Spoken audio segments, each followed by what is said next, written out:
So the point जो मैं यहाँ पे मेंशन कर रहा हूँ कि यहाँ पर अपने बच्चों को, जो पेरेंट्स हैं इस वक्त, जो पेरेंट्स बन रहे हैं, आने वाली ज़िंदगी में बनेंगे या बन चुके हैं, अपने बच्चों को दो चीज़ें आपने सिखानी हैं। दो चीज़ें आप उनके जहन में डाल दें, खुदा की कसम आपने अपने पेरेंट्स होने का हक अदा कर दिया।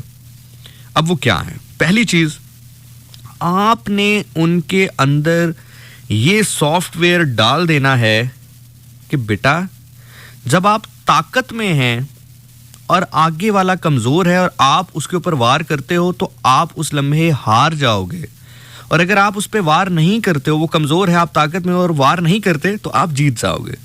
उनके अंदर ये थ्योरी बिल्ड कर दें। समझ रहे हैं मेरी बात? उनके जहन में एक ऐसा सॉफ्टवेयर डाल दें कि वो देखे ये बंदा कमज़ोर है, ना ना ना, मैंने तो वार किया तो मैं तो हार जाऊंगा, रादर देन वो ये सोचे अच्छा ये कमज़ोर है, इनू फाड़ लाऊं। तो सबसे पहली चीज़ उस बच्चे के अंदर ये बिल्ट इन कर दें, उसको बार बार बताएं, बार बार समझाएं। और अगर आपके अल्फाज, आपके तासुरात असर ना कर रहे हों, फिर जाएं बेस्ट ऑफ द बेस्ट की जानिब। किसकी जानिब?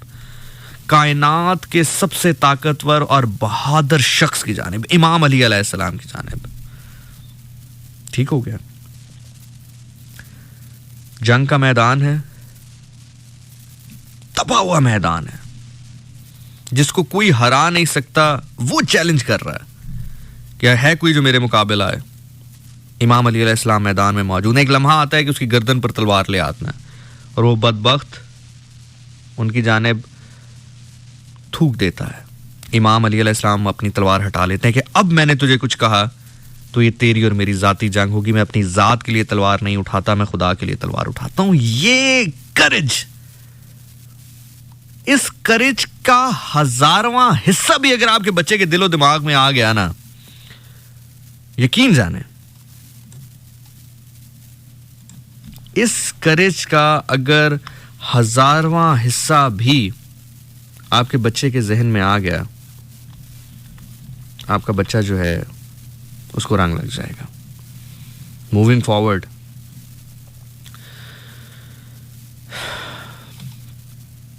आगे बढ़ता है।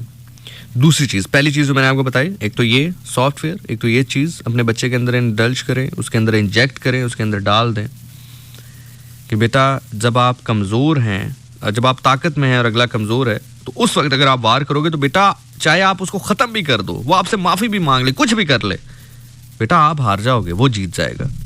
और अगर आप पीछे हट जाओगे, बेशक जाहिरी तौर पर वो कहो हो तुम तो मुझे मार नहीं सके, लेकिन तुम जीत जाओगे, वो हार जाएगा। तो एक तो ये चीज उनके अंदर डाल दें। दूसरी चीज उस बच्चे के अंदर ये डाल दें कि नो मैटर व्हाट, आपसे कोई भी शख्स कितना ही पीछे क्यों नहीं है, चाहे दिमाग के लिहाज से हो, चाहे शक्लो सूरत के लिहाज से हो, चाहे पैसे के लिहाज से हो, आपने बेटा जिंदगी में कभी किसी को बुली नहीं करना। जब आप किसी को बुली करोगे तो ये बात याद रखना कि दर हकीकत आप अपने आप को बुली कर रहे हो। क्यों? क्योंकि आप एक शख्स को कमतर समझते हो। अब इसको जरा हम लॉजिकली भी देखते हैं।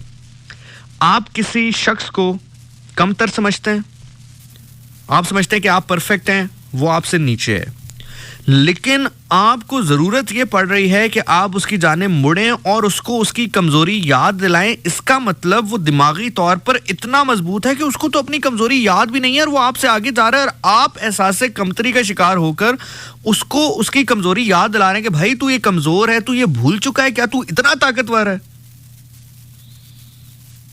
तो अगर आप इसको कैटेगोरिकली देखें तो आप उसके ताबे हो रहे हैं, आप उसके सामने घुटने टेक कर ये बात एक्सेप्ट कर रहे हैं कि यार तू तो मेरे से ज्यादा मजबूत है, मैं तो परफेक्ट हूं, लेकिन परफेक्ट होकर भी मैं इतने एहसास कमतरी का शिकार हो गया हूं कि मैं तुझे देखकर इतने इंफीरियरिटी कॉम्प्लेक्स में चला गया हूं कि तू कमजोर है, तू मेरे से आधा है, तू मेरे से निकम्मा है, तू मेरे से डिफेक्टेड है, मैं परफेक्ट हूं, लेकिन तुझे देखकर मैं एहसास कमतरी का शिकार हो गया हूं कि तुझे अपना जो अधूरापन है वो याद ही नहीं है, तू इतना परफेक्ट हो गया कि तू इतना आगे जा रहा है मुझसे।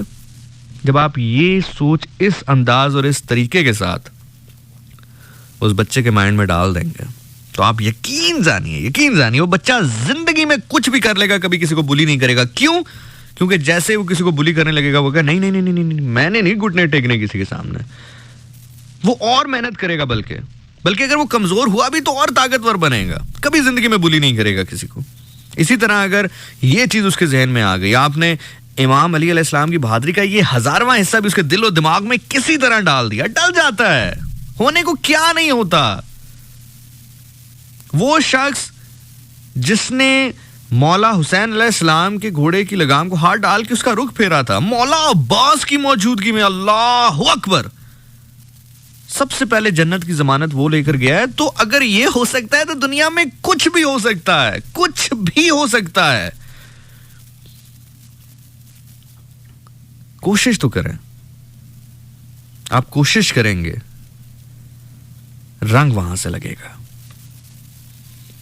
तो इसलिए जब भी ऐसा वाकया रौनमा हो, बजाय इसके कि अपनी एहसासे कमतरियों को तस्कीन देने के लिए, आप कभी नोट कर लीजिएगा, कभी आप जिंदगी में नोट कर लीजिएगा, कभी कोई वाकया हो, किसी खातून के रिलेटेड कोई वाकया हो जाए किसी खातून से रिलेटेड, उसकी वो तस्वीरें जो कि उसने मॉडर्न ड्रेस में ली होंगी वो पोस्ट होना शुरू हो जाएंगी। उन खवातीन की जानिब से खुदा की कसम, जिनको मौका मिले तो शायद उससे भी ज्यादा वेस्टर्न क्लोथिंग की तरफ हो जाएं। यार मैंने आपसे कहा ना कि बहुत सारी बातें मैं इसलिए नहीं करता just for the saying of कह रहा हूं। मैंने छोटी सी उम्र में 50-50 साल के लोगों के साथ, 60-60 साल के एक्सपीरियंस के लोगों के साथ काम किया। अगर फॉर एग्जांपल मेरी उम्र 25 साल है ना, और मैंने 50 साल के तजुर्बे वाले बंदे के साथ काम किया है, तो फिर मेरा तजुर्बा 75 साल का हो गया। मैं पर्सनली ऐसे लोगों को जानता हूं कि जो मतलब आप छोड़ बातें थे कि उनको मौका मिले तो वो क्या ना करें, लेकिन चूंकि उनकी अपनी इनसिक्योरिटीज उसके अंदर है, तो जैसे ही वो देखते हैं कहते हैं लो भाई इसके ऊपर हमला करो। कभी नोट कर लीजिएगा, हमेशा आपको वही बंदा लग्जरियस लाइफ के खिलाफ होता नजर आएगा जो उस लाइफ को अफोर्ड नहीं कर सकता। हाँ, अगर कोई बंदा उस लग्जरियस लाइफ को अफोर्ड कर सकता है फिर भी वो नहीं जी रहा और उसके खिलाफ बात कर रहा है, बिल्कुल जायज बात कर रहा होगा, बिल्कुल सही बात कर रहा है, मुनाफिक नहीं है, बिल्कुल परफेक्ट आदमी है। लेकिन वो कितने हैं? वो 1% भी नहीं है हमारे माशरे में। गिन लेना, उंगलियों में गिन लें। अभी सोच लें, अभी मैं आपसे बात कर रहा हूं, अभी सोच लें कि लास्ट टाइम आपको किसी ने लेक्चर दिया होगी लग्जरियस लाइफ अच्छी नहीं है, 10 बंदों ने दिया है, 10 में से मुझे बता दें कितने बंदे थे जो उस लाइफ को खुद अफोर्ड कर सकते हैं। अभी इसका एक्सपेरिमेंट कर लें, शायद एक बंदा भी नहीं होगा उसमें। 10 के 10 ऐसे होंगे जो उस लाइफ को अफोर्ड ही नहीं कर सकते होंगे। तो इसलिए कोशिश करें कि आप वो रंग अपने ऊपर भी चढ़ा पाएं और अपने बच्चों के ऊपर भी चढ़ा पाएं। और यकीन जानिएगा, वो रंग अगर आपके ऊपर चढ़ गया या आपकी बच्चों के ऊपर चढ़ गया, या मैं बच्चों से भी बात कर रहा हूं यार, अगर मुझे यंगस्टर भी सुने, मुझे छोटे छोटे बच्चे भी सुनते हैं ना, 10, 11, 12 साल, चलो 18, 17, 18, 19 साल, मेरे लिए तो आप 10, 11 साल का गैप है। चलें, आप यकीन करें, मैं एक दफा एक जगह परफॉर्म कर रहा था, बल्कि लास्ट वीक की बात है, लास्ट वीक की नहीं, 2 हफ्ते पहले की शायद बात है। मैं एक जगह परफॉर्म कर रहा था, 16 या 17 साल शायद उस बच्चे की उम्र होगी। She came to me and she was like, जैसे बच्चे बात करते हैं, जैसे लड़कियां बात करती हैं। तो मैंने उसको लिटरली कहा, मैंने कहा बेटा अगर मेरी सही उम्र में शादी हो जाती तुम्हारी जितनी मेरी एक बेटी होनी थी।